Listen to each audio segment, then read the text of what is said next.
and welcome to the Redmen TV. It's the Uncensored Match Build Up show as Liverpool prepare to face Manchester City at the MetLife Stadium in New York City. I'm genuinely dead pleased to be here, but dead gutted to not be there. The people in New Jersey hate you, that's like when people call the Wirral Liverpool and they all flip. I don't really care. So as New Jersey people. I mean, until you start calling football, it's all just New York to me. Liverpool playing Manchester City first and foremost. Two very different pre-season approaches. I'm joined by Stayhorse Sam Walker and the one and only Ross Chanley. You better believe it. Yeah, it's not for a good reason. I only kidding. I'm kidding. I don't want this to get weird within a minute of the show starting. I've already done it. I apologise. You've gone red. You've gone red. It's why? It's very warm in this. It is. So Manchester City and Liverpool, two completely different strategies heading into pre-season. Man City are only playing 4 games in total, and one of them is the Community Shield. So the 3 games in the ICC, and then the game in the Community Shield against whoever, Chelsea I think it is, isn't it? Liverpool, 9 games. Manchester City obviously started with a 1-0 defeat to Dortmund. Do you expect to see the kids again plus Mahrez? It's got to be, hasn't it? Because most of the lads are having post-World Cup breaks. You know, the Belgian lads, the English lads, all rightly so, getting the break and stuff. And that's half their team. So when you think about who got as far as they did. So yeah, when I watched the highlights of that game against Dortmund, I didn't know any. I hardly knew any of the players. You know, there was a few knocking about. Obviously the goalie I had heard of, but it was literally Foden and Mahrez were probably the 3 players, and Zinchenko were the 4 players. Yeah, exactly. Yeah, there wasn't much. So to be honest, other than the commercial aspect of it, I'm not that sure what City are getting from it. You know what I mean? In terms of, it isn't even lads who are going to be around the squad. These are like lads who it was like almost a kids team, wasn't it? Other than bedding in Riyad Mahrez with them. So yeah, it's a strange one really for City how they've planned their summer. Again, different sports science techniques and different people have different opinions. Personally, I wouldn't be that pleased if Liverpool were having 4 pre-season games, of which, you know, half your team were missing, probably 2 or 3 of them, probably all of them. There's talk that they won't even play the Community Shield after, you know, the guys who were in the semis of the World Cup. So it is an interesting one how they've done it. It just looks to me at the moment like City are using this to almost, like I say, commercial only, because there's no real benefit, I don't see. There is a couple of schools of thought, Sam. I suppose on one side, you know, you can look at what Pep Guardiola's doing for his squad, and he's placing a lot of trust in those players from the first game of the season, because he's saying, I trust that you're going to come back from the World Cup just as fit, and you've got to be ready to start the season. The other side, of course, is you're a little bit worried that these lads aren't going to be up to the speed. And moving into the Premier League season, Sam, surely that's got to be something that Liverpool can chase down and use to their advantage. Yeah, also they start in a really difficult game against the revitalised Arsenal, etc. So I think it is going to be an interesting approach. But what I would say is last season was the first time Pep's had a real go at preparing his team in the way that he wants, and he got them playing military football, which was brilliant, and everybody knew what they were doing. So you get the kind of feeling that they don't really care about playing. He just wants them on the training ground, grinding out positions, making sure Mahrez and the new guys and the ones who have been away know exactly where they're going to be. I think he values that more on the training ground, because he ain't going to get much chance this season, is he, with all the competitions, than he does football. Whereas I think Liverpool probably Klopp wants them more sharp on that touch, on that turn, practice and transition, etc. So it doesn't really matter to Klopp who we're playing. It's about grinding that sort of muscle memory into the players of how we're going to transition play. Different for Pep, different for Klopp. So very interesting, the fact that there are the 2 different approaches. I mean, Man United had a really poor pre-season. Was it Mourinho's very first one? They had a real struggle and a struggle to start that campaign as well because of that. But Ross, focusing on Liverpool a little bit now, you know, we're coming off the back of a 3-1 defeat. Is it important that Liverpool go out and put a decent performance in this game? Yeah, I don't think a win's necessary, because it's just a pre-season friendly. I don't think it really matters. I think the important thing we took from Dortmund was like little partnerships, and with the Storage Kite thing as well. I really want to see that again. That's what it's about, and obviously I know it's the fitness and stuff as well, but we can use it to our advantage of where City don't have them players. We've got the time. You know, we've still got another 3-4 games left to play with our pre-season of developing those, because we've got like 4 new signings to embed still, haven't we? Really, we're going to know Shaqiri's not playing, and you still got the likes of Salah and Mane and Bobby who aren't playing, but if they're not going to play the first game of the season, you want to develop that as much as possible going into our first game of the season. Think you're going to be ready if I need you. If, say, Salah or someone else isn't going to be.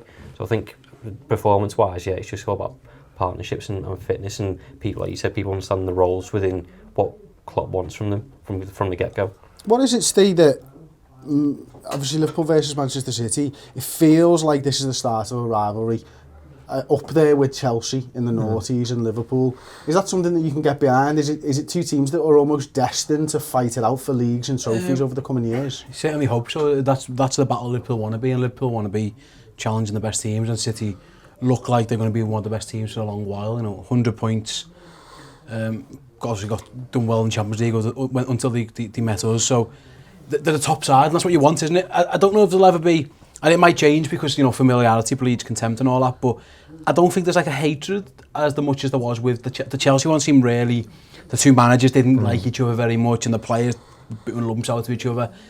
There seems to be a bit more mutual respect between Klopp and Guardiola, and therefore the two teams, and even the fan base. I'm not sure it's as vile. Obviously you always get some idiots who say horrible things on every football team, but I think it's more a football rivalry than anything else. You know what I mean? Even like the London Liverpool type thing with Chelsea, and obviously United are the rivals that we've got from Manchester. So City, it's pure football, and that's kind of a refreshing thing. But listen, if we're competing at the latter end of the season and City are a rival, it means we're probably having a very, very good season, because they're going to be in finals, they're going to be top of the league there or thereabouts. So I really hope so. And what we've shown is that we're at a point where we can beat them on any day.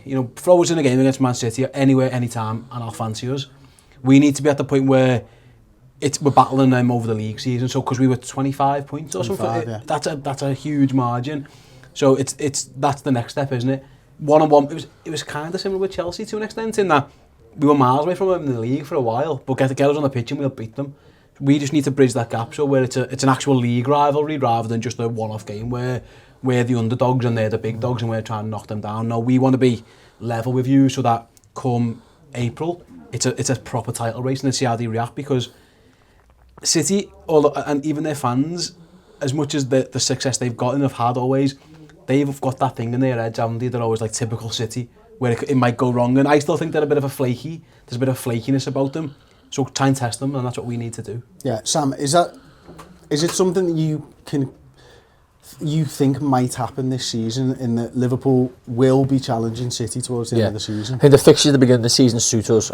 Fingers crossed. Obviously, we've got to win the games, but they look good. Like United last year, they started well, therefore they ended up finishing second. Whereas you look over the whole season, we that 25 points, as big as it is, I think it's more realistically 17, 18, because we did sacrifice points in the league to push on the Champions League. So I think it's less, and it's just a squad, isn't it? It's purely down to squad with us. We've got a quality first team, even better now, and it looks like now we've got a better squad suited for it. So I think, I agree with Steve. I think we've got to push them. We've got to start well, get ahead of them early, hopefully, and see what they've got in them, because I think we can this season. I think this is the year where we can actually challenge for it again, because it's been a few years, hasn't it? Do you think we can take advantage of? Surely now City are going to have to go for the Champions League. That's what they want more than anything. Is that something that we can take advantage of? Yeah, definitely. The media will say, because they have to, they want to retain the Premier League, no chance. I think, in honesty, last season was our chance to win the Champions League. I think it could be theirs this year. Ronaldo moving on, there's so many different dynamics across the different big teams in Europe. Bayern Munich look uncertain, PSG the same. It's their year this year to go and blast that Champions League. So we've got to be, come underneath them and just try and, get right up there in the Prem while they're looking at that, because you can't do both, not in this country anymore. It's really hard, isn't it? I must admit, I thought they were going to do it last season. Until they met us, until we drew them, I really did think that they were on for a Champions League. They were the best team in Europe last season. Yeah, they were, yeah. What I hope, and I might be wrong, is that other teams have watched us and Wigan, bizarrely, have a go at them. Because too many teams, and that's the problem with the league sometimes, is that in a league where goal difference counts so much, 10 teams in this league will be happy to get beat 2-0 by Man City. You know what I mean? So you're not going to have a go at them. Whereas if it's head to head, you might just have a go at them. And I just hope that anyone from 10th upwards just decides to go toe to toe with them. Anyone from, say, Leicester onwards, who are probably not going to get relegated, have a go and see what happens. I kind of understand the rubbish team just taking the 2-0, because goal difference is huge. But we laid the blueprint, and again, Wigan did it in the cup. If you just go toe to toe, you know what, you might get beat, because we went toe to toe and got beat 5-0. But then we went toe to toe another 3 times and battered them. So that's kind of what I hope that's the blueprint that other teams do. And if they do, then City won't get 100 points anymore. You know what I mean? It might be 90, and then can we bridge that gap to 90? That's the question, and we don't know yet. But we've made signings that mean we should get closer.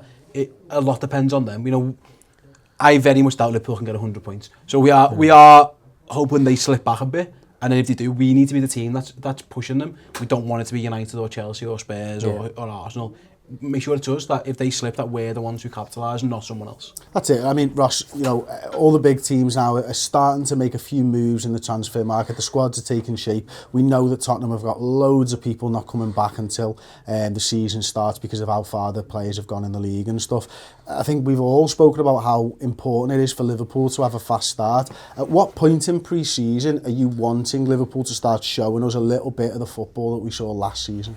I think it'll be after this tour. I think it's practically the Napoli game, but we'll see something, and there's a game 2 days after where I think they'll have a break because the first game's afterwards. But just to carry on with one of your points that you said before of the signings that we've made, I think having Virgil van Dijk from the start of the season will be huge for us, because that's something that we tried to address. It went wrong, but it ended up costing us points, and we all knew it was going to happen, and it did. And then add to that the Alisson thing as well. Like I said the other day, it's the completion of a spine that we've not had for 8 to 10 years. And Robertson. Yeah, Andy Robertson, yeah, but you wouldn't think he'd be one. And we've got that depth to challenge, which is something that we've not had. Part of that with the early doors run that we've gotten against some of the low league opposition. I think that's a good point to go and make your mark on going forward. But I think just the Napoli game will be the one where we'll see roughly a first 11 of what we can have. So what's interesting is last year in the Asia Cup and then we entered the Munich stuff, we had our top players from day one.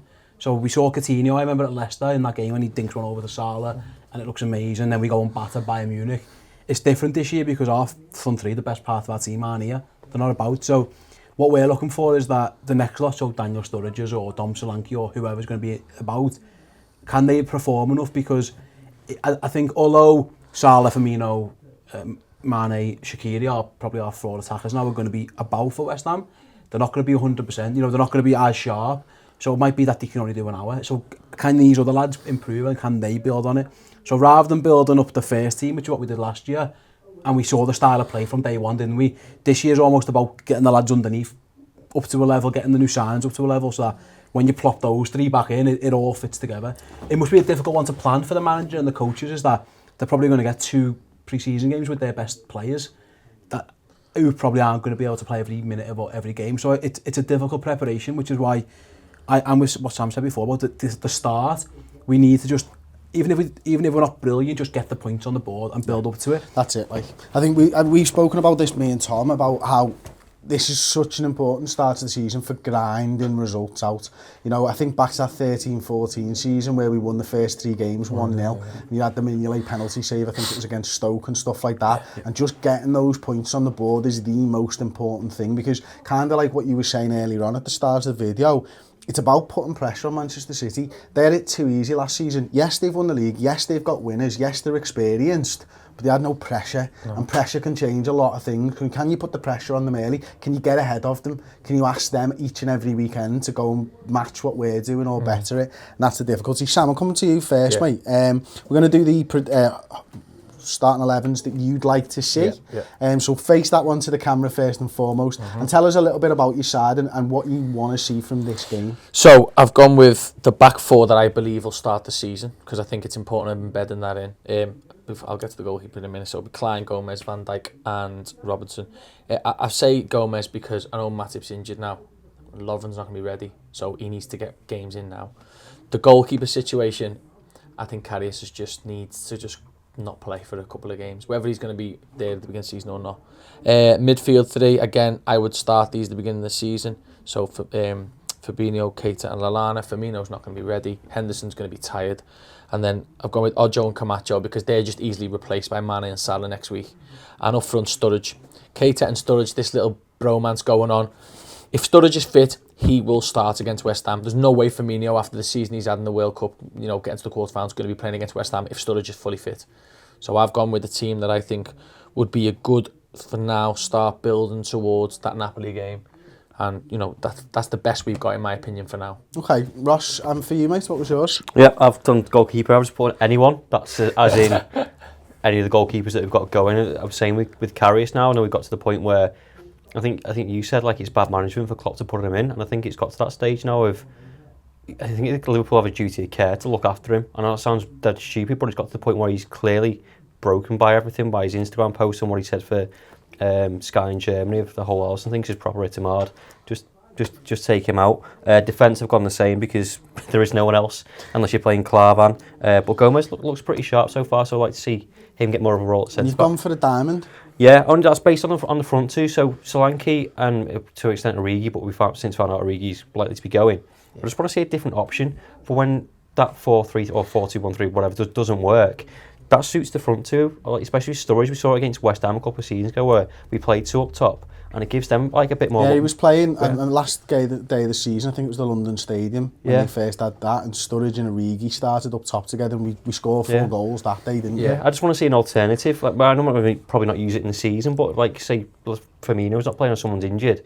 If it suits Sturridge to do that, or suits Solanke to get some goals under his belt, have 2 of them up top, you've still got Alana as an attacking mid who can play decent passes. I like that. And Steve, what formation have you gone with? Mine was the exact same as Sam's. I can show you, but at no point. Literally the exact same team and everything. I'm with. Great minds. No, I'm with you, mate. I think that's going to be the midfield that we start the season with. And I'm with you guys on the go with it. I don't see the benefit of playing him now. I really don't. And that, what good can come of it? You know, he just needs to have. And listen, I've been saying for a while, I don't think he's that good, but still, it doesn't mean that you know. You've got to look after the lad as well. And I just don't see the actual... He knows now he's just literally there. He's there until Alisson turns up. Every other player on that pitch, including if you play Gabara, is fighting for something. Where Karius is just he's just almost like a placeholder, a stopgap. So I just take him out of it because another mistake and something else, what's the bet? Even if he makes a couple of saves, it's kind of like, what's the point? And that's where I'm with it. And then the rest of it is... I want the first back 4 and the midfield playing every game that they can together.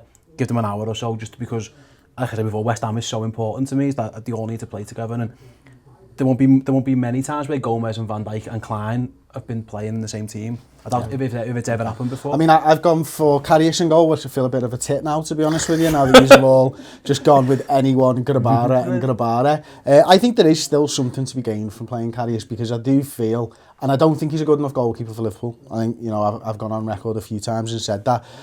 But if he is going to be the number 2, and it looks likely that he's going to be the number 2 this season, at some point you've got to try and get his confidence back up, whether rightly or wrongly. Whether that's it. I think he'll start this game regardless.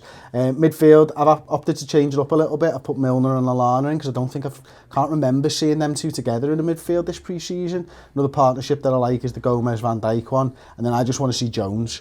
He's the guy who excites me more than anybody else this pre-season. I've been so impressed with Curtis Jones, and wherever he's played, whether it's midfield, whether it's on the wing or anything. But listen, thank you very much for your thoughts on Liverpool versus Manchester City. Let us know your thoughts in the comment section below. Don't forget to like the video, subscribe to the Redmen TV, and of course check back on the channel where Paul will be live updating from New York City. Cheers to that.